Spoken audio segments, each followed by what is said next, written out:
नमस्कार, न्यूज के इकलौते फैमिली शो न्यूज की पाठशाला में आप सभी का बहुत स्वागत। मैं हूं सुशांत सिन्हा। ये वो पाठशाला जहां सबकी क्लास लगती है। सबसे पहले आपको बता दूं कि आज पाठशाला में क्या क्या लेकर आया हूं और कौन कौन सी क्लास लगेगी।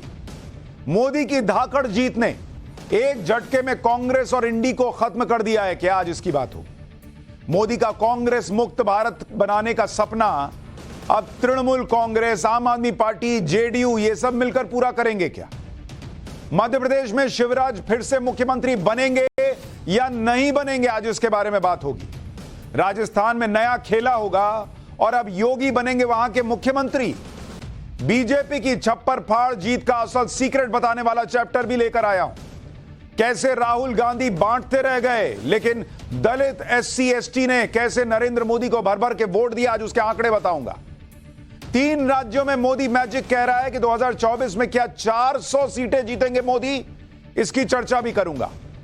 इसके अलावा सनातन के वो चेहरे जिन्होंने चुनावों में पूरा गेम पलट दिया। जिस वक्त सनातन का अपमान हो रहा था, कैसे सनातनियों ने चुनाव पलटाया, आज उसके किस्से सुनाऊंगा आपको। बीजेपी की महाजीत के अनसुने चेहरों और किस्सों का चैप्टर लेकर आया हूं। इसके अलावा छत्रपति शिवाजी महाराज का वो सपना जो नरेंद्र मोदी पूरा कर रहे हैं, इसका चैप्टर भी है। और आखिर में किस्सा अनसुना, कांग्रेसी रहा वो वकील जिसने अमित शाह को जेल से निकाला था, आज उसका किस्सा बताऊंगा आपको कि क्या हुआ था। लेकिन सबसे पहले दिन भर की बड़ी खबरों का रिवीजन, फिर खोलते हैं पहला चैप्टर।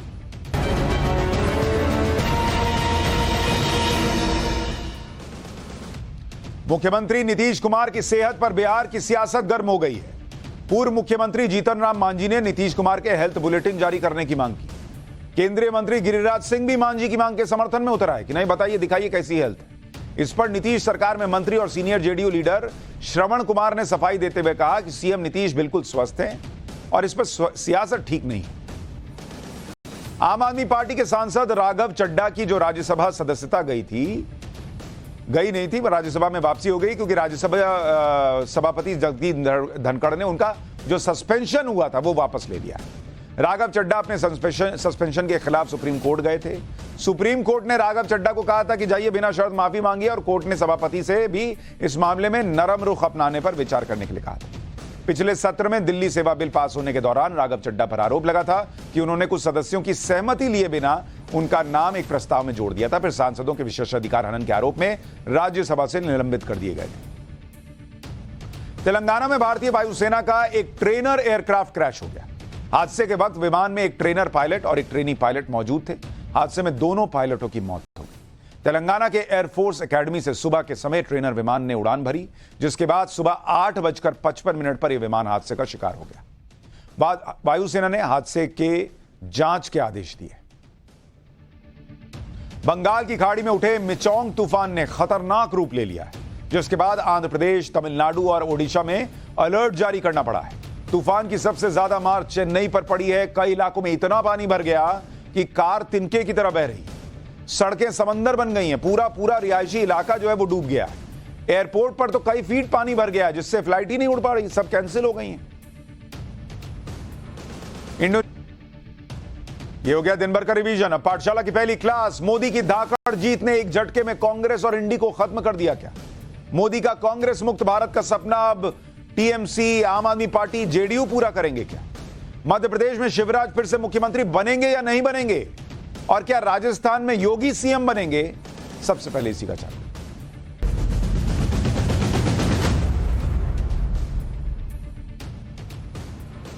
प्रधानमंत्री नरेंद्र मोदी को जीत सिर्फ विधानसभा चुनावों में नहीं मिली बॉस।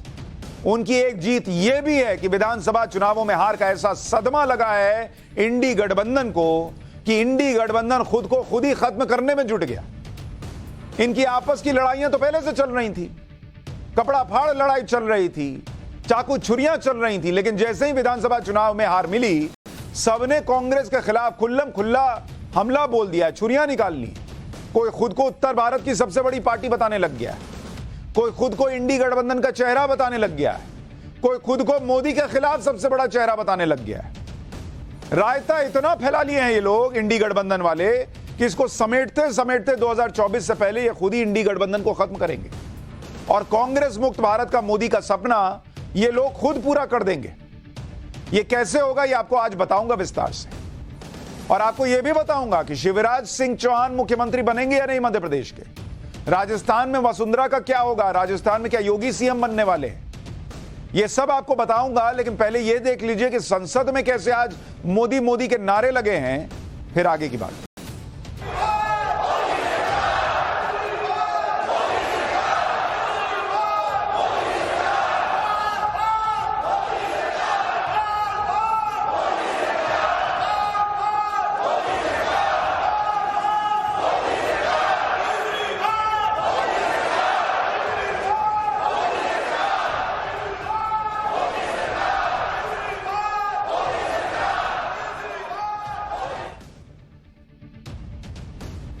देश की संसद में भी मोदी मोदी हो रहा है, देश के चुनावों में मोदी मोदी हो रहा है। नरेंद्र मोदी दुबई जा रहे हैं, वहां मोदी मोदी हो रहा है। व्हाइट हाउस में जा रहे हैं जो बाइडेन से मिलने, वहां मोदी मोदी हो रहा है। गजब मोदी मोदी चल रहा है बॉस। एक तरफ तो नरेंद्र मोदी के लिए सड़क से संसद तक ये माहौल है, उनके लिए अब की बार 400 पार के नारे दुबई में लग गए। फिर विधानसभा चुनावों में ऐसी बड़ी जीत मिली और संसद नारों से गूंज गया। पूरा कॉन्फिडेंस दिख रहा है कि 2024 में कहां पड़े हो चक्कर में, कोई नहीं है टक्कर में।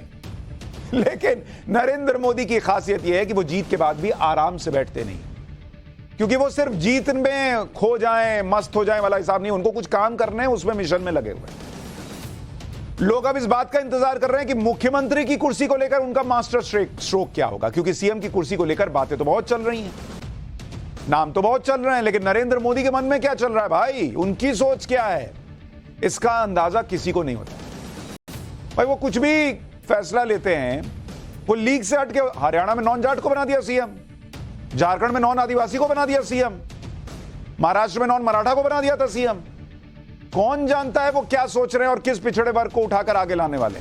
और कोई भी चौंकाने वाला नाम इसी तरह से सामने आया है जिसके बारे में कोई सोच नहीं पाता। उधर विपक्ष के अंदर क्या चल रहा है आप वो पहले देख लीजिए। वो अपने गठबंधन में फूके हुए तार, यानी जिसमें ऑलरेडी शॉर्ट सर्किट हो चुका है, उन तारों को फिर से जोड़ रहे हैं कि शायद कोई बल्ब जल जाए, जिससे 2024 की लड़ाई में कुछ करंट दौड़ाया जा सके। ऐसे करंट आता है बॉस। लेकिन ये सब हार के बाद इनको समझ में आ रहा है। जब तक ये जीत रहे थे तब तक ऐसी हवा में उड़ रहे थे ये लोग, किसी को कुछ समझ ही नहीं रहे थे। पत्रकार बैन कर दो, फलाने को सीट नहीं देंगे, ये हाल था इन लोगों का। जब तक विधानसभा चुनाव हो रहे थे कांग्रेस ने इंडी गठबंधन को कुछ भाव नहीं दिया। गठबंधन में शामिल पार्टियां और उसके नेताओं को भयंकर इग्नोर मारा कांग्रेस ने। 3 महीने से इंडी गठबंधन को लेकर कांग्रेस का शीर्ष नेतृत्व साइलेंट रहा। कोई बैठक नहीं हुई जब गठबंधन की पार्टियां इनसे नाराज भी हो रही थी। और मैंने आपको बताया था कि इन लोगों का थॉट प्रोसेस ये है कि अभी देखो ना, अभी जीतेंगे उसके बाद सबसे सीट लपेट लेंगे, उसके बाद हम होंगे बड़े भाई इंडी गठबंधन का। ऐसे चलता है मामला। उस वक्त तो कांग्रेस अपना अलग रोले में थी। अब जब सच से सामना हो गया, जमीनी हकीकत पता चल गई, पब्लिक ने पैरों के नीचे से जमीन खींच ली, तो कांग्रेस को गठबंधन याद आया। कांग्रेस ने अब 6 दिसंबर को इंडी गठबंधन की बैठक बुलाई, जबकि गठबंधन की आखिरी बैठक मुंबई में 1 सितंबर को हुई थी। 1 सितंबर को इनकी मुंबई में आखिरी बैठक हुई थी। लेकिन अब ताव दिखाने की बारी इंडी गठबंधन की आई। अच्छा, उस वक्त तुम घुमा रहे थे, अब हम बताते हैं। 3 महीने कांग्रेस ने जिन्हें पूछा नहीं, ये पार्टियां अंदर से भरी बैठी थी। इंडी गठबंधन में शामिल ये पार्टियां अब करारी हार के लिए कांग्रेस को पानी पी के कोस रही हैं, उनकी रणनीति पर सवाल उठा रही हैं, पूछ रही हैं कि 3 महीने बाद गठबंधन में याद आया है तुमको, अब तक कहां थे। चुनाव के दौरान कांग्रेस ने जो अपने सहयोगियों के साथ किया, उसी की देखा देखी विपक्ष की बाकी पार्टियां भी कांग्रेस को पूरी तरह लपेटने के मूड में। क्या अब आए हो तुम लपेटे में। जेडीयू के नेता कह रहे हैं कि अब विपक्षी गठबंधन नीतीश कुमार के हिसाब से चलना चाहिए। टीएमसी वाले कह रहे हैं कि कांग्रेस को अब बैक सीट पे आना चाहिए, जाओ पीछे बैठो, और ममता को गठबंधन की कमान सौंप देनी चाहिए। ममता बनर्जी तो कांग्रेस से इतनी नाराज हो गई कि वो शायद गठबंधन की बैठक में ना आए। ममता बनर्जी ने जब सवाल पूछा गया तो कहने लगी कि हमको बैठक का पता नहीं है, पहले कार्यक्रम तय है मेरा, देखिए क्या रहता है। एक बार सुनिए ममता बनर्जी को। मेरे को पता नहीं है, मेरे को जानकारी नहीं है, इसी के लिए मैंने बाहर में प्रोग्राम रख दिया नॉर्थ बंगाल टूर में। उधर में हमारा 6-7 दिन का प्रोग्राम है, तो मेरे को जानकारी होता तो हम थोड़ा ही प्रोग्राम रखता, हम जरूर जाते, लेकिन हमारे पास कोई जानकारी नहीं है, इसी के लिए हम नॉर्थ बंगाल टूर में जा रहा है। और अब घर वर में नहीं होता है कि किसी से नाराजगी चल रही तो अच्छा तुम शादी का कार्ड पहले भेजे ही नहीं। वो मुन्नी का एग्जाम ना है, कैसे जाएंगे छोड़ के, उसको एग्जाम दिलाना है। तो वैसा वाला हिसाब चल रहा है। यानी गठबंधन की मीटिंग बुला ली गई, डेट फिक्स कर दी गई, लेकिन जिन्हें आना है उन्हें ही जानकारी नहीं है। ये तो हाल इस इंडी गठबंधन का। पत्रकार बैन करने में नंबर 1, काम करने में एकदम पीछे। ममता बनर्जी की पार्टी कुछ भूली नहीं है और अब कांग्रेस को हर बात याद दिला रही है। टीएमसी ने कहा है कि वो कांग्रेस से आग्रह करते रहे कि इंडी गठबंधन की बैठक बुलाओ, लेकिन उन्होंने सारी गतिविधियां रोक दी, जिससे हमने मोमेंटम खो दिया। अब कांग्रेस ने बैठक बुलाई है, लेकिन किस लिए? टीएमसी के नेता कह रहे हैं कि यह बीजेपी की जीत से ज्यादा कांग्रेस की हार है और कांग्रेस तभी अच्छा करेगी जब वो क्षेत्रीय दलों में senior player TMC chief Mamata Banerjee को आगे आने दे और गठबंधन का नेतृत्व करने दे। कांग्रेस बंगाल में 6 से 8 सीटें मांग रही है, अब उन्हें अपनी डिमांड 2 सीटों तक सीमित कर लेनी चाहिए। अब आप सोचिए, कल नरेंद्र मोदी हराए, आज टीएमसी जो है एकदम रगड़ रही है कि 6-8 सीट 2 दे देंगे बहुत है। यह कांग्रेस की दुर्गति हो रखी है। टीएमसी महासचिव अभिषेक बनर्जी, जो ममता बनर्जी के भतीजे भी हैं, वो 3 राज्यों में कांग्रेस की करारी हार के बाद कांग्रेस को नसीहत दे रहे हैं। अभिषेक बनर्जी का कहना है कि अगर कांग्रेस के साथ मिलकर बीजेपी के खिलाफ लड़ना चाहती है तो सिर्फ बयानबाजी न करे बल्कि काम करके दिखाए। लोग कह रहे हैं काम करो भैया, बैठे बैठे आराम न करो। अभिषेक बनर्जी को सुनिए कैसे ताने मार रहे हैं। भाई देखिए, मैं आस्था रखने वाला या खोने वाला कोई नहीं हूँ। लोकतंत्र में लोग लास्ट वर्ड है और कांग्रेस में जो लोग चाहते हैं कि भाई सब मिलके बीजेपी के साथ लड़ाई करे, मैं उनको यही कह सकता हूँ कि समय कम है। आप अपने हिसाब से सबको इकट्ठा करने का जो प्रयास है वो शुरू तो हो ही चुका है। उसको फिर से एक बार करके अगर एक साथ लड़ाई करना चाहे तो it should reflect in your action, not your words. भैया इंडी गठबंधन वाले गुस्से में हैं और उनका गुस्सा वाजिब भी है, क्योंकि बड़े गाजे बाजे के साथ गठबंधन बनाया गया, लेकिन गठबंधन में काम के नाम पर हुआ तो कुछ नहीं। अब जब विधानसभा चुनाव में बैंड बज गया तो गठबंधन याद आ रहा है। इंडी गठबंधन वाले अब कांग्रेस को खूब सुना रहे हैं। उमर अब्दुल्ला को सुन लीजिए भाई, छोटी सी पार्टी है इनकी, ये भी कांग्रेस को सुना रहे हैं। उन्होंने क्या कहा है वो भी सुनिए। जिस तरह इंडिया अलायंस का इन स्टेट इलेक्शंस में हाल रहा, अगर आगे जाके भी यही हाल रहेगा तो हम शायद बच नहीं पाएंगे।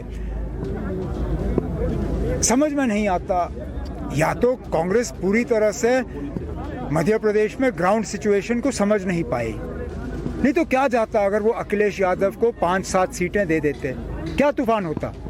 वैसे भी क्या जीता उन्होंने, फिर नहीं जीत पाए ना। अगर अखिलेश यादव को 5-7-10 सीटें दे देते, मुमकिन है कि थोड़ा और हमारा बचाव मध्य प्रदेश में हो जाता।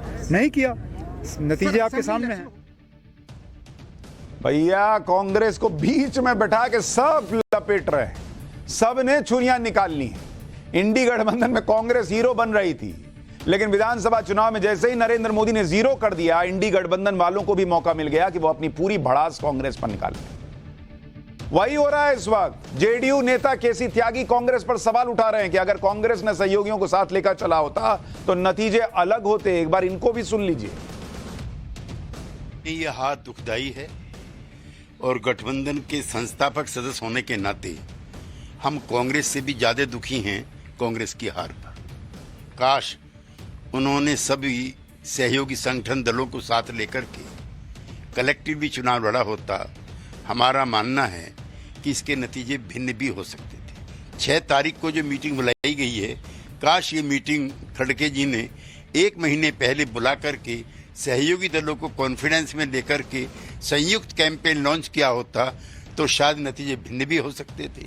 लगता है शायद कांग्रेस पार्टी भ्रम में थी कि वो अकेले इन राज्यों में जीतेगी और जीत की जो ग्लोरी है उसमें किसी को हिस्सेदार भी नहीं बनाएगी। कांग्रेस की हालत यह हो गई है कि वो इंडी गठबंधन के बस का ड्राइवर बनना चाह रही थी और आज जिस सीट पर बैठने जाती है लोग कहते बक उधर जाके पीछे बैठो, ए पीछे बैठो, ए पीछे बैठो, करते करते उनको पीछे बैठाते बैठाते बस के छत पे बैठा देंगे, ऐसा लग रहा है। अच्छा, कांग्रेस को ये लोग रगड़ रहे हैं और वो भी रगड़ रहे हैं जो खुद इस चुनाव में रगड़ाए हुए हैं। इंडी गठबंधन में केजरीवाल की पार्टी तो अलग ही लेवल पर है, जैसे ही कांग्रेस ने छत्तीसगढ़ और राजस्थान में अपनी सरकार गंवाई, मध्य प्रदेश में भी बड़े अंतर से हार गए, वैसे ही आम आदमी पार्टी ने यह बताना शुरू कर दिया कि अब तो उत्तर भारत में सबसे बड़ी विपक्षी पार्टी केजरीवाल की पार्टी हो गई। आम आदमी पार्टी के नेता जैस्मिन शाह ने 3 दिसंबर को चुनाव नतीजों के बाद ट्विटर पर लिखा कि आज के नतीजों के बाद आम आदमी पार्टी उत्तर भारत में सबसे बड़ी विपक्षी पार्टी बनकर उभरी है, जहां 2 राज्यों दिल्ली और पंजाब में आम आदमी पार्टी की सरकार है। गजब है बॉस, गजब। जो स्टूडेंट क्लास में फेल हो गया है, वो क्लास में बाकी सारे बच्चे जब एडमिशन अपना कटा लिए कि ना हम ना पढ़ेंगे इस क्लास में, तो कह रहा है कि देखो हम तो नीचे से 2 पे हैं। ये वाला हाल है। सोचिए, इन्हें कांग्रेस की हार में खुशी मिल रही है, लेकिन इन्हें अपने परफॉर्मेंस का आता पता नहीं है। चुनाव तो ये भी 3 राज्यों में लड़े थे केजरीवाल जी, क्या ही झंडे गाड़ दिए बॉस। आम आदमी पार्टी का 3 राज्यों में आप परफॉर्मेंस सुनिएगा तो हंस हंस के गिर जाएगा, जिसके लिए केजरीवाल ईडी के समन पर कह रहे थे कि हमारे पास टाइम नहीं, हमको एमपी, राजस्थान, छत्तीसगढ़ जाना प्रचार करने। प्रचार के लिए ईडी के पास नहीं गए और प्रचार किए तो क्या किए। केजरीवाल की पार्टी का चुनावों में हाल आपको बताता हूं, इससे अच्छा तो ईडी के पास चले जाते, कुछ सवाल का जवाब दे देते। आपका परफॉर्मेंस, आपका प्रदर्शन सुनिए इन 3 चुनावों में, जो कांग्रेस को कह रहे हैं कि खत्म है मामला। चुनाव लड़े 3 राज्य में, एमपी, छत्तीसगढ़ और राजस्थान में ये चुनाव लड़े। कैंडिडेट इन्होंने उतारे 204 सीट पर, 204 कैंडिडेट उतारे भाई लोगों ने। कैंडिडेट की जमानत जब्त हुई। 204 में से 201 कैंडिडेट की जमानत जब्त हो गई। 204 में से 201 कैंडिडेट 3 राज्यों में, इनकी जमानत जब्त हो गई, खाली 3 की बची है।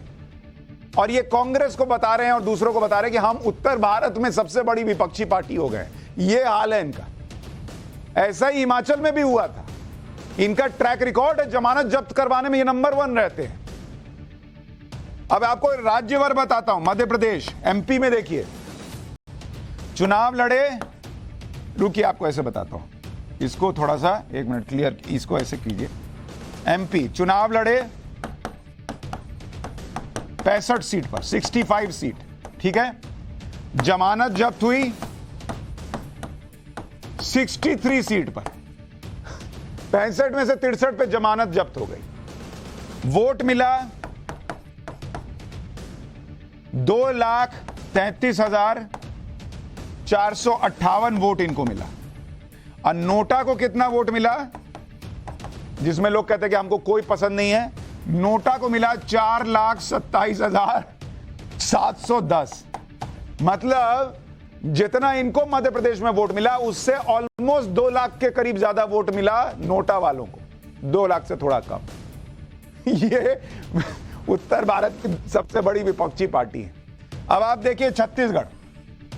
छत्तीसगढ़ में क्या हुआ। छत्तीसगढ़ में आम आदमी पार्टी चुनाव लड़ी 54 सीट पर, 54 सीट पर चुनाव लड़े। जमानत जब्त हुई 54 सीट पे इनकी जमानत जब्त हो गई। इनको वोट मिला 1,44,710 वोट मिला। और नोटा वाले को कितना वोट मिला, 1,97,678 वोट मिला नोटा पे। मतलब छत्तीसगढ़ के लोगों को किसी को वोट नहीं देना ज्यादा पसंद आया आम आदमी पार्टी को वोट देने से। अब देखिए राजस्थान में, उत्तर भारत की सबसे बड़ी विपक्षी पार्टी आम आदमी पार्टी का हाल। राजस्थान, ये चुनाव लड़े 85 सीट पर, जमानत जब्त हो गई इनकी 84 सीट पर। 84 पे जमानत जब्त। वोट इनको मिला 1,48,709 वोट मिला इनको। और नोटा को कितना वोट मिला भाई, नोटा को मिला 3,42,066 वोट, 82 वोट, 3,82,066 वोट मिला। अब आप सोचिए ये इनका हाल है। 4 में से 201 कैंडिडेट की जमानत जब्त हो रही है। नोटा से ये हार रहे हैं, कैंडिडेट से क्या ही जीतेंगे।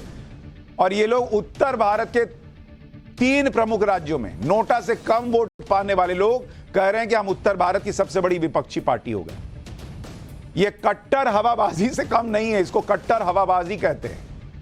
लेकिन अब जब विपक्षी पार्टियों ने कांग्रेस के खिलाफ छुरियां और तलवारें निकाल ली हैं तो आम आदमी पार्टी को भी मौका मिल गया कि वो भी कांग्रेस के खिलाफ बोलकर अपने परफॉर्मेंस की बात ना करें। जहां तक दूसरी पार्टियों की बात है तो वो कांग्रेस के खिलाफ इस लॉजिक से बात कर रही है कि कांग्रेस ने उन्हें पूछा नहीं। समाजवादी पार्टी और अखिलेश यादव को पहले से ही कह रहे थे कि कांग्रेस ने उन्हें धोखा दिया। अब अखिलेश यादव याद दिला रहे हैं कि कांग्रेस में अहंकार दिखाया, वो अहंकार नतीजे आने के साथ ही टूट गया। अब अखिलेश बातों बातों में कह रहे हैं कि अगर यूपी में गठबंधन हुआ तो कांग्रेस को कुछ ज्यादा मिलने वाला नहीं है। सुनिए अखिलेश यादव के तेवर। मध्य प्रदेश के चुनाव में बातचीत हुई और ये भी आश्वासन मिला था कि आपको 6 सीटों में विचार किया जाएगा, लेकिन उनकी राजनीतिक परिस्थितियां ये नहीं थी कि हमें साथ लिया जाए समाजवादियों को। ये बात खत्म हो गई ना, ये बात खत्म हो गई। आप परिणाम आ गया, अहंकार भी खत्म हो गया। हमारे पत्रकार साथी परिणाम नहीं अहंकार खत्म किया है। मुझे उम्मीद है कि आने वाले समय में फिर रास्ता निकलेगा। समाजवादियों को फैसले बड़े लेने हैं, इसलिए जहां से बात शुरू हुई थी कि जो जहां दल मजबूत है उसको सहयोग दूसरे दल करें। अखिलेश यादव भी कांग्रेस को ज्ञान दे रहे हैं, लेकिन यहां बात और भी है। खुद अखिलेश यादव ने मध्य प्रदेश में क्या झंडे उखाड़ दिए या गाड़ दिए। इन राज्यों में खराब परफॉर्मेंस के मामले में वो भी केजरीवाल से कम पीछे नहीं है।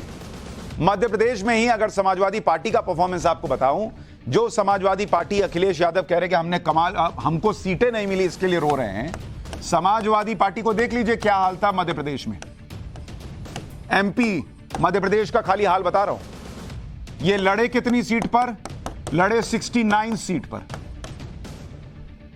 और इनका वोट शेयर कितना है? वोट प्रतिशत 0.49%, 0. आधा % भी वोट नहीं आया इनको।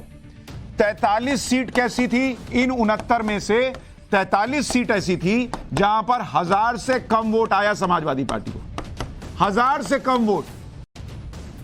और माहौल ऐसा बनाए हुए हैं कि उमर अब्दुल्ला कह रहे हैं कि 5-7 सीट दे देते अखिलेश यादव को तो क्या ही हो जाता। दे ही देते तो क्या कर लेते भाई।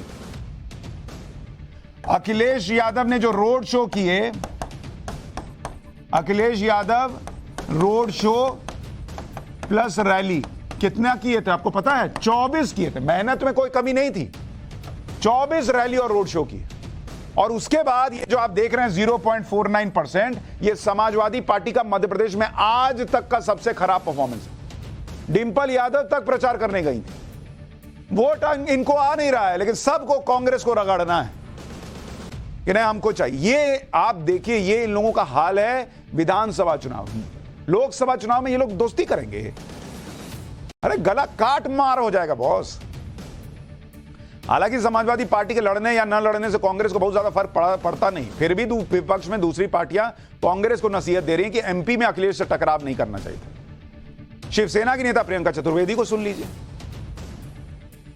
समाजवादी पार्टी और कांग्रेस में लेकर किस तरीके का अगली फेस ऑफ हुआ था, उसको भी अवॉइड किया जा सकता था। बड़ी पार्टी आप हैं, आप अगर बड़ी जिम्मेदारी ले रहे हैं इंडिया अलायंस में भी, तो कहीं जेनरोसिटी भी दिखानी पड़ेगी। वो कहीं ना कहीं मिसिंग था और उसमें भी थोड़ा खामियाजा भुगता होगा, खास करके मध्य प्रदेश में।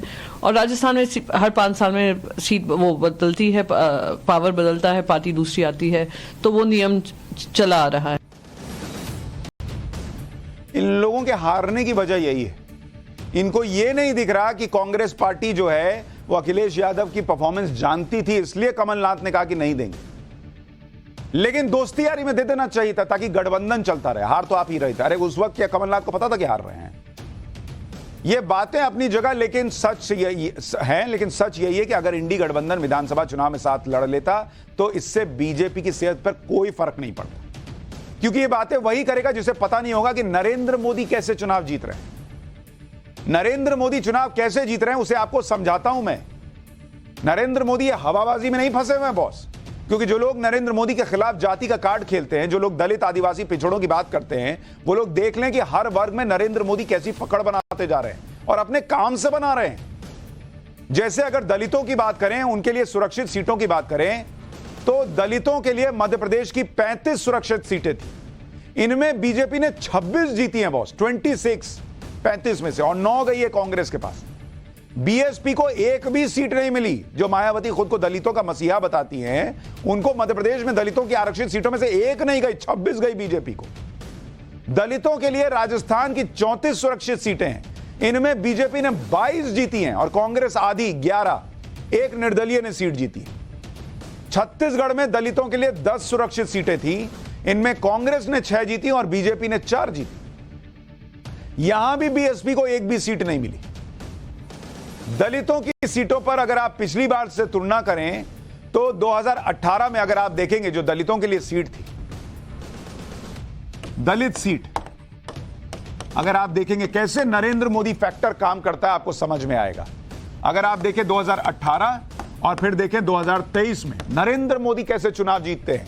मध्य प्रदेश के अंदर देखिए, दलित सीट पर बीजेपी जीतती है कितनी, 18 जाती है बीजेपी को, और फिर 2023 में कितनी आती है, 26 सीट। कांग्रेस को कितनी थी 2018 में, कांग्रेस को 17 सीट थी, और बाद में कितनी आती है, घट के 9 हो जाती है बॉस। यह है नरेंद्र मोदी फैक्टर चुनाव जीतने के लिहाज से। राजस्थान में आप देखिए, राजस्थान में बीजेपी को 2018 में 12 सीट आई थी, 12 सीट। 2023 में बॉस ये बढ़कर 22 हो जाती है बीजेपी की सीट, 12 से 22। इतना मैसिव जंप है दलित सीटों पर। और जो कांग्रेस पार्टी 19 सीट पर होती थी दलित सीटों पर, राजस्थान में वो घट के 11 पे आ जाती है। बॉस दलित को लग रहा है कि हमारे लिए कोई सोच रहा है। वो जो नरेंद्र मोदी कहते हैं कि मेरे लिए गरीबी ही एक जाति है, वो जमीन पे उनको फील हो रहा है कि कोई है जो गरीबों के लिए सोच रहा है। और यहां हवाबाजी चल रही है कि हम जातिगत जनगणना करा देंगे। छत्तीसगढ़ में बीजेपी की सीटें 2018 में 2 थी, बढ़कर 4 हुई हैं। कांग्रेस की 7 थी, घटकर 6 हुई। आदिवासियों के लिए सुरक्षित सीटों की बात करें, आप देखिए आदिवासी समाज किस तरह से जुड़ रहा है नरेंद्र मोदी से। मध्य प्रदेश में 47 सीटें सुरक्षित हैं, इनमें बीजेपी ने 25 सीटें जीती हैं, कांग्रेस ने 21। राजस्थान में 25 सीटें सुरक्षित है आदिवासियों के लिए, 12 बीजेपी ने जीती हैं, 10 कांग्रेस। छत्तीसगढ़ में 29 सीटें आदिवासियों के लिए सुरक्षित हैं, बीजेपी 17 सीट जीत गई इनमें से और कांग्रेस को मिली 11। और आदिवासियों के लिए सुरक्षित सीटों पर अगर आप पिछली बार से तुलना करें, मध्य प्रदेश में जो आरक्षित सीटें हैं आदिवासियों के लिए, 2018 में बीजेपी को 16 मिली थी, बढ़कर ये 2023 में जो है 25 हो गई। कांग्रेस को 30 मिली थी, घटकर 21 हो गई। राजस्थान में बीजेपी को 2018 में आदिवासी आरक्षित सीटें 9 मिली थी, जो 2023 में 12 हो गई। और राजस्थान में कांग्रेस को 2018 में 12 सीटें मिली थी, घटकर 10 हो गई। छत्तीसगढ़ में बीजेपी को आदिवासी आरक्षित सीटें 2018 में 3 मिली थी मात्र, ये 2023 में बढ़कर 17 हो गई। आप देख रहे हैं कैसे आदिवासी समाज भर भर के वोट कर रहा है नरेंद्र मोदी के लिए। और यहां ये लोग यही तमाशा करते रहे, आदिवासी प्रेसिडेंट को नहीं बुलाया संसद के कार्यक्रम में। अरे भैया बना दिया तो देखो क्या हो रहा है। 2018 में कांग्रेस को 25 सीटें मिली थी आदिवासी समाज की, 11 सीटें मिली हैं इस बार। ये रियलिटी देखिए बॉस, एक दूसरे का कपड़ा फाड़ने से कुछ नहीं होगा। अगर एमपी, छत्तीसगढ़, राजस्थान के साथ तेलंगाना को भी मिलाकर देखा जाए तो आदिवासी और दलितों के लिए सुरक्षित सीटों में किसका परफॉर्मेंस बेहतर रहा है वो साफ साफ नजर आता है, लगातार बेहतर हुआ है। अब अगर ओबीसी की बात करें, मध्य प्रदेश में बीजेपी को 56% ओबीसी वोट मिला, कांग्रेस को 32% मिला। राजस्थान में बीजेपी को 55% ओबीसी वोट मिला, कांग्रेस को मात्र 29%। यानी नरेंद्र मोदी ऐसे ही लगातार चुनाव नहीं जीत रहे, उन्हें लगातार हर वर्ग का समर्थन मिल रहा है और यह समर्थन लगातार बढ़ रहा है। और यह समर्थन ऐसे ही नहीं बढ़ रहा है, उसके लिए काम किए गए, तभी लोग इतना भरोसा कर रहे हैं। यही भरोसा है कि राजस्थान में अशोक गहलोत के लिए इतना माहौल बनाया गया था कि इस बार राजस्थान का रिवाज नहीं बदलेगा। कहा गया था कि राजस्थान में बीजेपी के पास फेस नहीं है, इसलिए बीजेपी को नुकसान होगा। लेकिन बिना फेस के चुनाव लड़ा बीजेपी ने, और सिर्फ राजस्थान ही नहीं, छत्तीसगढ़ भी निकाला, मध्य प्रदेश भी निकाल लिया। यह बात अलग है कि अब सीएम कौन होगा, इस पर बड़ा सस्पेंस चल रहा है। लेकिन एक बात यह तय है कि सीएम का चेहरा वही बनेगा जो 2024 की सभी सीटों पर बीजेपी की जीत भी पक्की करेगा और एक मैसेज समाज में लेकर जाएगा। सीएम को लेकर सबसे ज्यादा हलचल इस वक्त राजस्थान में चल रही है। राजस्थान की पूर्व सीएम वसुंधरा राजे के घर पर भी कई विधायक जुटे हुए हैं। आज दोपहर से विधायकों के जुटने का सिलसिला जारी है। ऐसा दावा है कि वसुंधरा के घर पर 2 दर्जन से ज्यादा विधायक पहुंचे हुए हैं। विधायकों का कहना है कि वसुंधरा राजे ने उन्हें डिनर पर बुलाया है। कई विधायकों ने वसुंधरा राजे को सीएम बनाने की बात की और ये एक तरह का शक्ति प्रदर्शन भी माना जा रहा है। वसुंधरा राजे के घर के बाहर से आपको एक रिपोर्ट दिखाता हूं। हमारे सहयोगी भंवर ने वहां से क्या रिपोर्ट भेजी है, देखिए। पक्षियों के कलरव के बीच वसुंधरा राजे के आवास पर आप देख सकते हैं गहमा गहमी है। यहाँ पर तकरीबन 2 दर्जन एमएलए जो जीते हैं वो यहाँ पहुंचे हैं और जब उनसे हमने बातचीत की है तो उन्होंने कहा है कि जनमानस है और लोग चाहते हैं कि वसुंधरा राजे सीएम बने। अंदर का दृश्य भी मैं आपको दिखाने की कोशिश करूंगा। अंदर जो मीटिंग चल रही है उसका एक दृश्य यहाँ से मैं दिखा सकता हूँ। आप देखेंगे अंदर मीटिंग चल रही है और तमाम जो विधायक आए हुए हैं वो यहाँ बातचीत कर रहे हैं। वसुंधरा राजे का सिविल लाइन स्थित ये आवास है। 13 सिविल लाइन पर ये मीटिंग चल रही है और देखिए एक विधायक और आ गए हैं, उनसे जरा बात करने की कोशिश करेंगे। यहाँ देखिए यहाँ एक विधायक हैं, उनसे बात करते हैं। काफ़ी गहमा गहमी है मीडिया की क्योंकि वसुंधरा राजे पर निगाहें टिकी हुई है और उनको माना जा रहा है कि मुख्यमंत्री के लिए आगे कर सकते हैं। चुनाव जीते इसलिए तो कार्यकर्ता और भाजपा के सभी पदाधिकारियों का धन्यवाद है ना। आज क्या फोन आया था, क्या निमंत्रण है, क्या प्रोग्राम है? ये डिनर है तो और धन्यवाद भी देना है, बने हैं और 2 बार सीएम रही हुई है तो इसलिए हम आए हैं। क्या आप चाहते हैं वसुंधरा जी मुख्यमंत्री बने? ये तो संगठन चाहेगा ना कि वसुंधरा जी को मुख्यमंत्री बना। वो हाँ अच्छा काम कर सकते। क्या डिनर पे बुलाया गया आप लोगों को? हाँ डिनर पे बुलाया। तो वसुंधरा राजे डिनर करा रही हैं। उधर दूसरी तरफ राजस्थान में मुख्यमंत्री पद की रेस में महंत बालक नाथ का भी नाम है, जिन्हें राजस्थान का योगी आदित्यनाथ कहा जा रहा है। बालक नाथ इस वक्त दिल्ली में मौजूद हैं। बालक नाथ अभी सांसद हैं और राजस्थान से विधानसभा का चुनाव लड़े हैं। आज लोकसभा सत्र के दौरान कांग्रेस सांसद अधीर रंजन चौधरी ने लोकसभा परिसर में महंत बालक नाथ को राजस्थान के सीएम बनने की बधाई भी दे डाली। एक बार देखिए वहां क्या हुआ है संसद में। आपने नया सीएम बन रहे हैं ना सर, सीएम बनते ही पहला काम क्या करेंगे? अरे भाई राजस्थान के सीएम बनते हैं। आपने नया सीएम बन रहे हैं ना सर, सीएम बनते ही पहला काम क्या करेंगे? अरे भाई राजस्थान के सीएम बनते हैं। आपने नया सीएम बन रहे हैं ना सर, सीएम बनते ही पहला काम क्या करेंगे? अरे भाई राजस्थान के सीएम बनते हैं। आपने नया सीएम बन रहे हैं ना। लेकिन चर्चा तो बहुत तेज है कि महंत बालक नाथ क्या राजस्थान के मुख्यमंत्री बनेंगे या नहीं बनेंगे। लेकिन वो तो भविष्य में, जो चुनावी नतीजे आए वो क्या कह रहे हैं। पाठशाला में अब सनातन के वो चेहरे जिन्होंने चुनावों में पूरा गेम पलट दिया। बीजेपी की महाजीत के अनसुने चेहरों और किस्सों का चैप्टर अब आपके लिए खोल रहा हूं।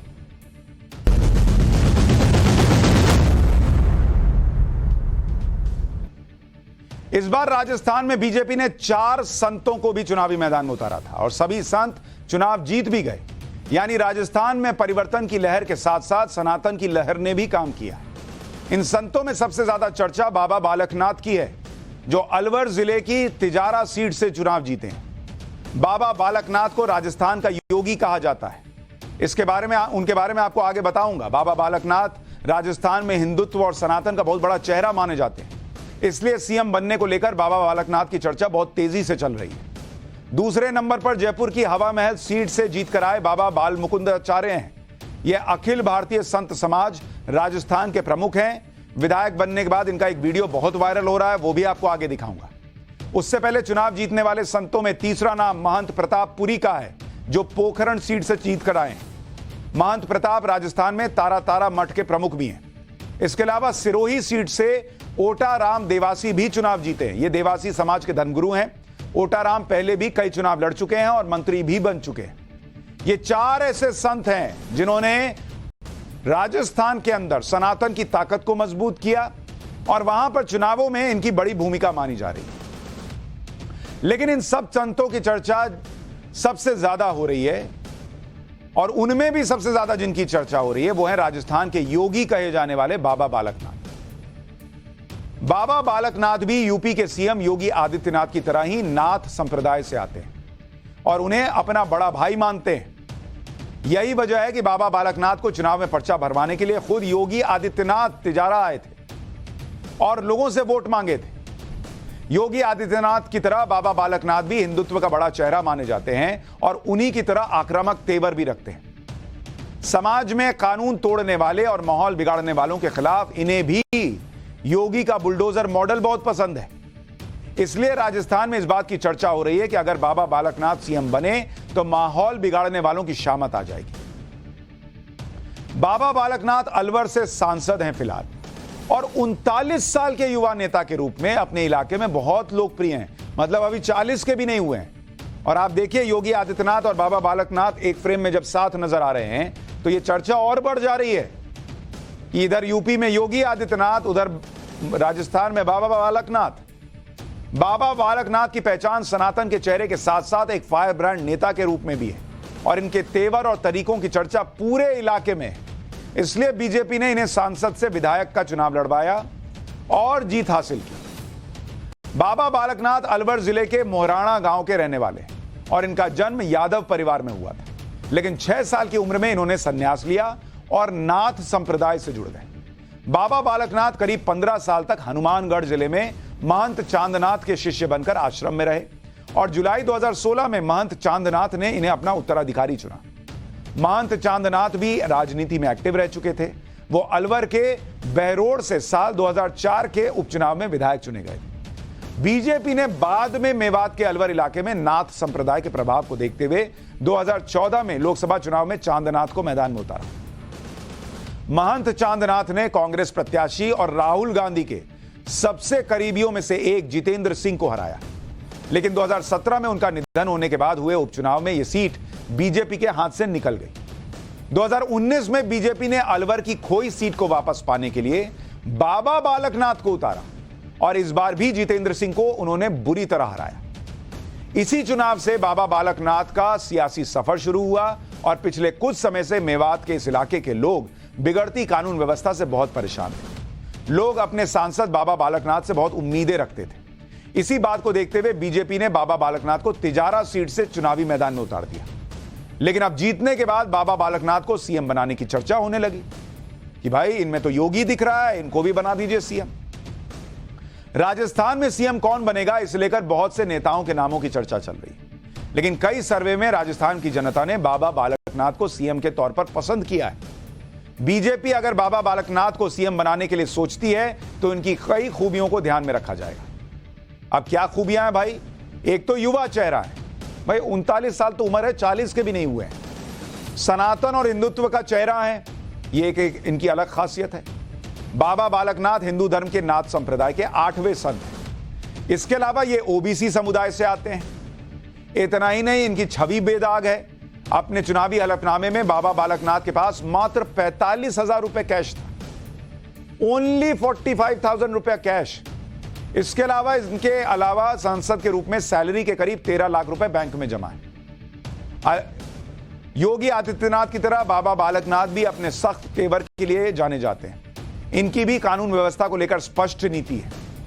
मुख्यमंत्री पद को लेकर बाबा बालकनाथ का क्या कहना है, उनको भी तो लग रहा होगा ना। मैंने जिस दिन रिजल्ट आया उस दिन पूछा तो बोले नहीं नहीं आला कमान तय करेगा, लेकिन हम भी पीछे कहां छोड़ने वाले हैं। हमारे सहयोगी अमित ने उनसे बात की कि अब जब जीत गए हैं तो क्या माहौल है, देखिए क्या कह रहे हैं। सबके पास एक ही सवाल आ रहा है, एक ही सवाल सबके जहन में है कि अब मुख्यमंत्री कौन होगा, और उसमें बाबा बालकनाथ का नाम आ रहा है कि बाबा बालकनाथ अगले मुख्यमंत्री हो सकते हैं। देखिए, आप ये विषय हमारा आपका नहीं, हम तो एक कार्यकर्ता हैं और इतना परम सौभाग्यशाली हैं कि पार्टी ने सांसद और विधायक और जनता ने स्नेह और आशीर्वाद देकर हमें सेवा के लिए चुना है और हम सब माननीय प्रधानमंत्री जी के मार्गदर्शन में चलने वाले कार्यकर्ता हैं और हमारा सब कुछ माननीय प्रधानमंत्री जी हैं।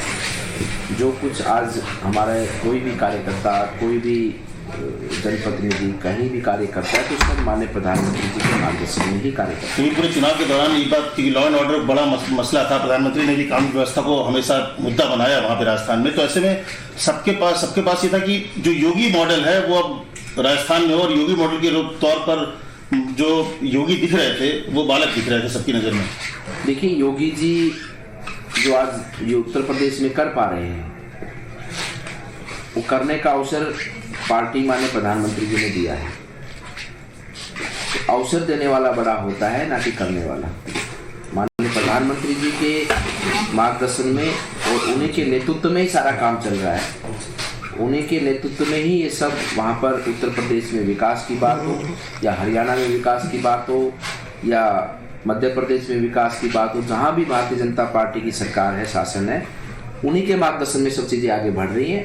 और एक एक चीज़ को, हर विषय को पूरी गंभीरता से लेते हुए, चाहे लोगों की रक्षा सुरक्षा हो, चाहे विकास हो, चाहे प्रशासनिक व्यवस्था हो, हम इन सभी विषयों उनके मार्गदर्शन में योगी जी अच्छा काम कर रहे हैं, तो उन्हीं के मार्गदर्शन में राजस्थान में बाबा बालकनाथ जी भी काम करेंगे। हम तो काम कर रहे हैं ना, उनके मार्गदर्शन में सांसद और विधायक और कार्यकर्ता के रूप में हम उनके मार्गदर्शन में ही काम कर रहे हैं। बाबा बालकनाथ जो हैं वो किसी सवाल में फंस नहीं रहे, आप देख रहे हैं, पूरा घुमा दिए जवाब को। राजस्थान में चुनाव जीत कर आने वाले एक और संत आचार्य बालमुकुंद भी बहुत चर्चा में। ये जयपुर की हवा महल सीट से जीत कर आए हैं। इन्होंने कांग्रेस के मजबूत गढ़ में तगड़ी टक्कर देते हुए कांग्रेस के प्रत्याशी को हराया। आचार्य बालमुकुंद हवा महल इलाके में प्रसिद्ध हाथोस धाम के पीठाधीश्वर हैं और अखिल भारतीय संत समाज राजस्थान के प्रमुख हैं। लेकिन आचार्य बालमुकुंद चुनाव जीतने के बाद जश्न मनाने की बजाय अपने क्षेत्र में लोगों की समस्याएं ठीक करने पहुंच गए। हवा महल के इलाके में खुले में नॉनवेज की अवैध दुकानों की एक बड़ी समस्या है। यहां अतिक्रमण और साफ सफाई को लेकर आए दिन लोगों की शिकायतें आती रहती, लेकिन अब तक इस पर कोई सुनवाई नहीं होती थी। चुनाव जीतने के बाद आचार्य बालमुकुंद एक्शन में आ गए, इन अवैध दुकानों को हटवाने खुद पहुंच गए। इससे पहले आचार्य बालमुकुंद ने नगर निगम के एक सीनियर अधिकारी को फटकार लगाते हुए मीट की अवैध दुकानों को हटाने को लेकर फोन किया था। इसका वीडियो बड़ा वायरल हो रहा है। इस वीडियो के आने के बाद जयपुर पुलिस और नगर निगम के अधिकारी अलर्ट हो गए। देखिए जरा इस वीडियो में क्या कह रहे हैं ये। और चांदी की टकसाल पर रोड पे सारी नॉन वेज की दुकान कृपया हटा दीजिए, इनके लाइसेंस चेक करिए। नहीं कहते नहीं हो, मैं आपसे शाम को रिपोर्ट लूंगा, आप मुझे देंगे या मेरे को आना पड़ेगा आपके ऑफिस लेने? लेकिन नॉन वेज रोड पे बेच सकते हैं क्या खुले में? नहीं, रोड पे नॉन वेज बेच सकते हैं क्या खुले में? हाँ या ना बोलो, लाइव हो आप तो आप समर्थन कर रहे हो इनका? तुरंत प्रभाव से नॉन वेज के सारे जितने भी ठेले रोड पे लगे हैं, रोड पे बना रहे हैं, ये नहीं दिखने चाहिए। मैं शाम को रिपोर्ट लूंगा आपसे, मुझे नहीं मतलब है मेहरानिया जी कौन अधिकारी है। तो ये हुई, आप देख रहे हैं किस तरह से वो, अच्छा इनको टारगेट भी किया जा रहा है कि भाई देखिए एक समाज के खिलाफ हो गए। भाई वो कह रहे हैं कि जो खुले में नॉनवेज बेचा जा रहा है ना उसको रोको। वो ये नहीं कह रहे कि जितने नॉनवेज बिक रहा है, जिनके पास लाइसेंस है, उन सबको हटा दो। अच्छा ये तो सनातन शक्ति से जुड़े संतों की बात हुई, लेकिन अब आपको इस चुनाव में आम इंसान की ताकत के बारे में भी बताता हूं। यह है छत्तीसगढ़ की साजा सीट से बीजेपी के टिकट पर चुनाव जीतने वाले ईश्वर साहू। आपको जानकर हैरानी होगी कि ये ईश्वर साहू, इन्हें राजनीति का कोई अनुभव नहीं है क्योंकि ये मजदूरी का काम करते हैं। ये ईश्वर साहू का पहला चुनाव था और इन्होंने पहली बार में ही कांग्रेस के दिग्गज नेता रविंद्र चौबे को हरा दिया। रविंद्र चौबे कौन है भाई? रविंद्र चौबे कांग्रेस के वो नेता हैं जो 7 बार विधायक रह चुके हैं और अभी भूपेश सरकार में मंत्री थे। ईश्वर साहू ने मंत्री रविंद्र चौबे को पूरे 5297 वोट से हराया और इस जीत के साथ ईश्वर साहू ने अपने बेटे की मौत और अन्याय का बदला भी लिया। दरअसल अप्रैल 2023 में सांप्रदायिक दंगों के दौरान ईश्वर चौबे के बेटे भुवनेश्वर साहू की मौत हो गई थी। इसके बाद भूपेश सरकार ने मामला रफा दफा करने के लिए ईश्वर साहू को 10 लाख रुपए का हर्जाना देने के लिए कहा, लेकिन ईश्वर ने हर्जाना लेने से मना कर दिया। ईश्वर साहू के साथ हुए इस अन्याय के खिलाफ बीजेपी ने उन्हें चुनाव मैदान में उतारा। ईश्वर जी, आपका बेटा मरा है, उसके साथ गलत हुआ और आपको इस सरकार ने न्याय नहीं दिया, तो बीजेपी ने कहा कि आप चुनाव लड़िए और ये चुनाव लड़े और 7 बार जो व्यक्ति कांग्रेस का विधायक रहा उस व्यक्ति को हरा दिया इन्होंने और आज ये विधायक बनकर आम लोगों की आवाज बन गए। सुनिए विधायक बनने के बाद ईश्वर साहू ने क्या कहा है। हाँ, ये महसूस तो हर कोई तो जीत की महसूस तो करते हैं। ये अन्याय पे न्याय की जीत हुई से अब ये जीत मोर साझे विधानसभा क्षेत्र की जनता में जो घटना घटी वो बड़ी घटना थी, आप श्योर करते हैं ऐसी घटना और वहाँ पे नहीं घटेगी? नहीं घटेगी जी। जो मेरे साथ हुआ, जो मेरे घर के चिराग को बुझाया, मैं अपने जीते जी यानी अपने राज्य में किसी के घर के।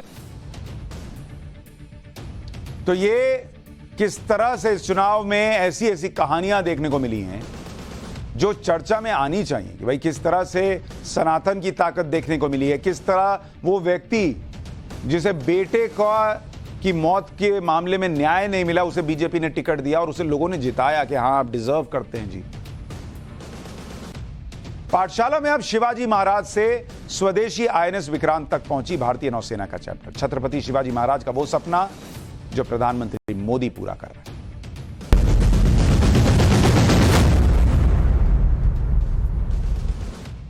प्रधानमंत्री मोदी लगातार भारत की तीनों सेनाओं को मजबूत बना रहे हैं। यह हम आपको कई बार आंकड़ों के साथ, फैक्ट्स के साथ बता चुके हैं। हमने आपको पाठशाला में कई बार पहले बताया है। आज आपको पाठशाला में बताऊंगा कि पीएम मोदी छत्रपति शिवाजी महाराज के किस सपने को पूरा कर रहे हैं। नौसेना दिवस के मौके पर भारतीय नौसेना ने महाराष्ट्र में समंदर के किनारे मौजूद सिंधुदुर्ग किले में शक्ति प्रदर्शन किया। पीएम मोदी नौसेना के इस शक्ति प्रदर्शन के गवाह बने। पीएम की मौजूदगी में नौसेना के जंगी जहाजों और अटैक हेलीकॉप्टर्स ने अपनी ताकत दिखाई। इसके अलावा नौसेना के सबसे घातक माने जाने वाले मार्कोस कमांडोज ने भी पीएम मोदी के सामने अपनी ताकत दिखाई। नौसेना दिवस पर नौसेना के शक्ति प्रदर्शन की एक एक तस्वीर आपको दिखाऊंगा। आप देखेंगे तो खुद गर्व से भर जाएंगे नौसेना की इन ताकतों को, इन तस्वीरों को। लेकिन सबसे पहले नौसेना के सबसे खतरनाक फाइटर जेट ब्लैक पैंथर के फ्लाई पास्ट की तस्वीर देखिए और फिर छत्रपति शिवाजी की बात क्यों कर रहा हूं यह भी आपको बताऊंगा। मिग 29 के आईएनएस विक्रांत में तैनात सबसे घातक हथियार। नौसेना दिवस पर ब्लैक पैंथर नाम से मशहूर मिग 29 के ने उड़ान भरी तो पूरा इलाका इसकी गुर्राहट से गूंज उठा। ब्लैक पैंथर ने हवा में हैरत अंगेज करने वाले करतब दिखाए और दुश्मन के रडार को चकमा देने के लिए छोड़े जाने वाले थर्मल फ्लेयर्स छोड़ने की ताकत भी दिखाई। एक बार जरा इसकी फुल फ्रेम तस्वीर दिखाइए।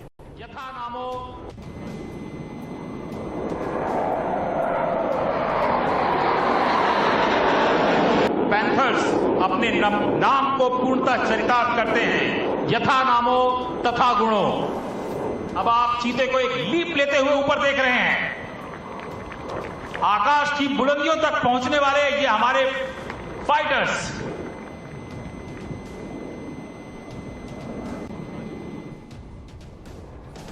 युद्ध के मैदान में यह फाइटर जेट चीते की तरह हमला करके टारगेट को तबाह कर देता है। ब्लैक पैंथर के साथ ही नौसेना दिवस पर हुई फ्लाई पास्ट में बेंगलुरु के HAL यानी हिंदुस्तान एरोनॉटिक्स लिमिटेड में स्वदेशी तकनीक से बने चेतक हेलीकॉप्टर ने भी दम दिखाया। बेंगलुरु में ही बनाए गए एडवांस्ड लाइट हेलीकॉप्टर्स भी फ्लाई पास्ट में शामिल हुए। इसके अलावा लॉन्ग रेंज और शक्तिशाली रडार से लैस हेलीकॉप्टर्स ने भी फ्लाई पास्ट में अपनी ताकत का प्रदर्शन किया। हाल ही में नौसेना में शामिल किए गए MH-16 रोमियो हेलीकॉप्टर्स ने भी फ्लाई पास्ट में उड़ान भरी। इन हेलीकॉप्टर्स को एंटी सबमरीन क्षमताओं के लिए जाना जाता है। एक बार जरा इसकी तस्वीर फुल फ्रेम देखिए। अभिषेक राम सुरक्षा क्षमता का प्रदर्शन कर रहा है। इस प्रकार फ्लेयर दागकर दुश्मन को चकमा देने वाला यह विशेष हेलीकॉप्टर है। इसे कमान कर रहे हैं कैप्टन अभिषेक राम।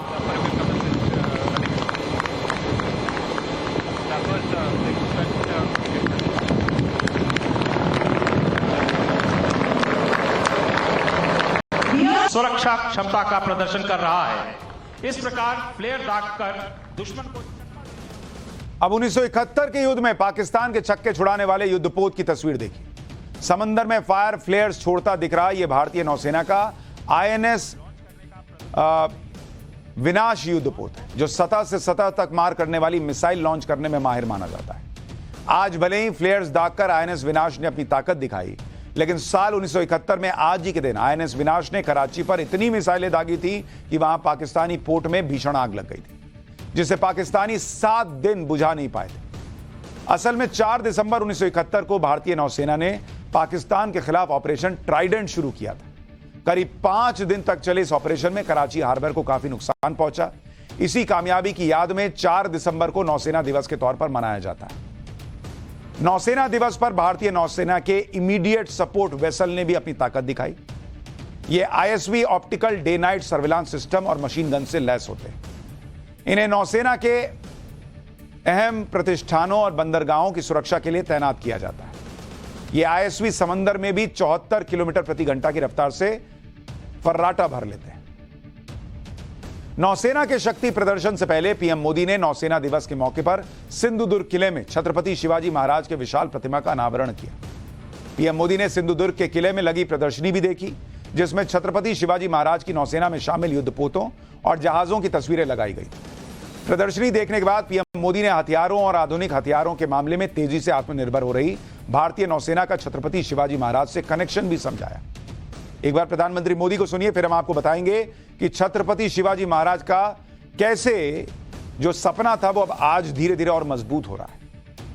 वीर शिवाजी महाराज जानते थे कि किसी भी देश के लिए समुद्री सामर्थ्य कितना जरूरी होता है। उनका उद्घोष था, जलमेव यस्य बलमेव तस्य, यानी जो समुद्र पर नियंत्रण रखता है वह सर्वशक्तिमान है। उन्होंने एक शक्तिशाली नौसेना बनाई। छत्रपति वीर शिवाजी महाराज से प्रेरणा लेते हुए आज भारत गुलामी की मानसिकता को पीछे छोड़कर आगे बढ़ रहा है। यह समझना भी जरूरी है कि आखिर नौसेना दिवस पर छत्रपति शिवाजी का जिक्र क्यों हुआ। असल में छत्रपति शिवाजी महाराज ने ही भारत में सबसे पहले नौसेना की नींव डाली थी, इसलिए छत्रपति शिवाजी महाराज को नौसेना का जनक भी कहा जाता है। छत्रपति शिवाजी महाराज ने उस वक्त अपनी मजबूत नौसेना तैयार कर ली थी जब ज्यादातर देशों के पास नौसेना के नाम पर केवल छोटी सी टुकड़ी हुआ करती थी। छत्रपति शिवाजी महाराज के मराठा शासन के दौरान साल 1674 में समुद्री जंग के लिए नौसेना की स्थापना की थी। उस जमाने में छत्रपति शिवाजी महाराज ने नौसेना बना ली थी। शिवाजी के नौसेना में समंदर के पास बसे इलाकों के पास नौसैनिकों के शिविरों में एडमिरल्स की भी नियुक्ति की गई। कान्होजी अंग्रेज शिवाजी की नौसेना के कमांडर हुआ करते थे। शिवाजी महाराज ने कोंकण से लेकर गोवा तक समुद्री किनारों पर मजबूत नौसेना की तैनाती की ताकि इन बंदरगाहों पर व्यापार सुरक्षित हो सके। शिवाजी की नौसेना इतनी ताकतवर थी कि ब्रिटिश, पुर्तगाली और डच पुर्तगाली लुटेरे उसके सामने टिक नहीं पाते थे। बताया जाता है कि शिवाजी महाराज की नौसेना में 500 जहाज उस जमाने में शामिल थे। शिवाजी महाराज ने 60 युद्धपोत भी बनवाए। उनकी नौसेना की 2 टुकड़ियों में कम से कम 200 जहाज होते थे। शिवाजी के जंगी जहाजों के अलावा कल्याण, भिवंडी और गोवा में जहाजों का निर्माण करवाते थे। शिवाजी ने कई समुद्री किले भी बनाए ताकि नौसेना के जहाजों की मरम्मत समंदर के किनारे ही हो सके। और इसीलिए आज उस ताकत को प्रधानमंत्री नरेंद्र मोदी और मजबूती दे रहे हैं, नौसेना की ताकत को बढ़ाकर। एक छोटा सा ब्रेक ले रहे हैं पाठशाला में। ब्रेक के बाद किस्सा अनसुना, जिसमें आज आपको बताऊंगा कि वो कौन सा कांग्रेसी रहा वकील था जिसने अमित शाह को जेल से निकाला।